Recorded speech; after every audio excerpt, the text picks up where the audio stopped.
Saatnya berpetualangan, datang ke Taman Pelangi. Bersama teman-teman semua, yuk kita saling membantu. Aku punya tas berlari dengan si Joko.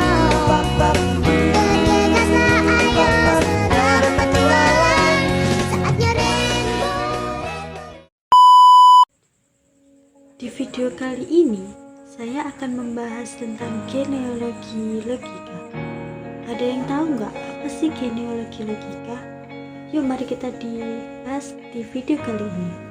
Genealogi logika itu mempelajari tentang asal-usul logika dan perkembangan konsep logika dalam konteks sejarah dan budaya. Pendekatan ini seringkali mencakup beberapa aspek. Yang pertama, saya akan membahas tentang asal-usul konsep logika. Nah, munculnya konsep logika itu dari pemikiran para filosofis dan ilmiah di berbagai budaya seperti Aristoteles, Leibniz, dan Freud yang mengembangkan konsep logika.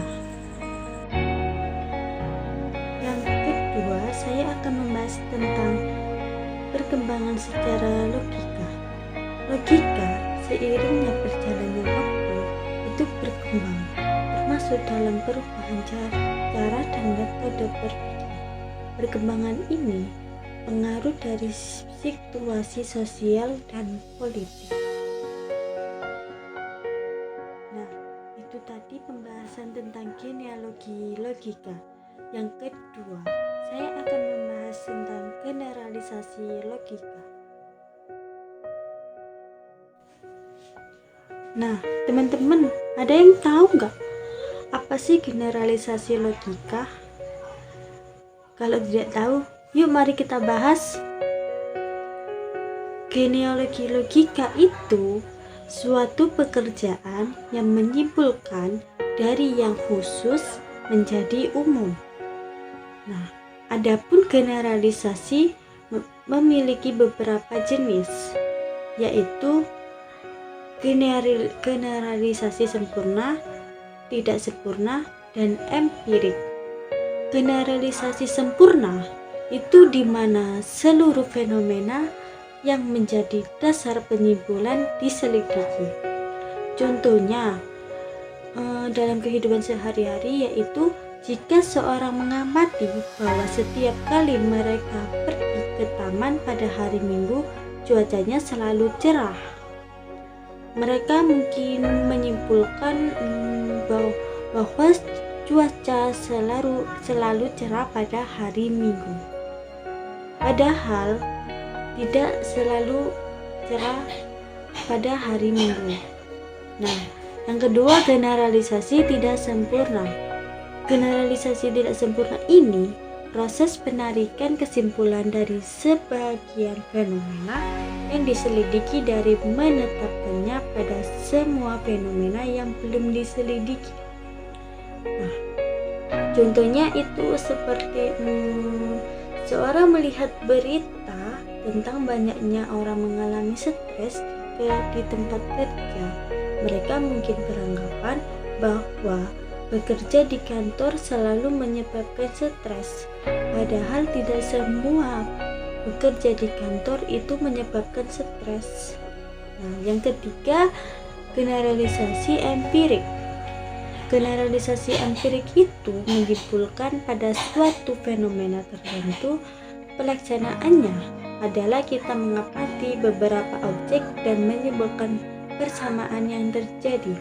Contohnya, pada saat kita dua kali merasakan apel yang masam yang berwarna hijau dan keras, maka pada saat ketiga kalinya melihat apel tersebut, maka kita akan menyimpulkan bahwa apel tersebut masam.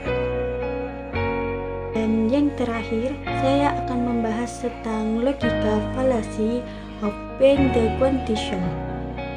Fallacy of being the condition ini memiliki arti berpura-pura menjawab, atau bisa disebut dengan circular reasoning.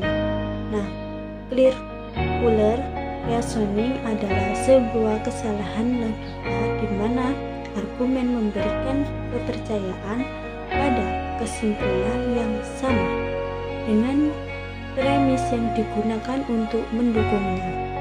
Ciri meminta pertanyaan premis dan kesimpulan yang sama itu misalnya jika seorang berkata, "Saya selalu benar karena saya tidak pernah salah." Nah, premis dan kesimpulan tidak memberikan informasi baru. Ini tidak ada bukti yang valid karena argumen itu tidak menyajikan bukti atau alasan yang kuat untuk mendukung klaim, melainkan mengembalikan klaim. Dengan cara yang berbeda, contohnya seperti mengapa kita harus percaya bahwa orang-orang tidak boleh berbohong? Karena berbohong itu salah. Dalam hal ini, argumen ini tidak memberikan alasan yang kuat mengapa dianggap salah karena argumen ini hanya menyatakan kembali klaim tersebut.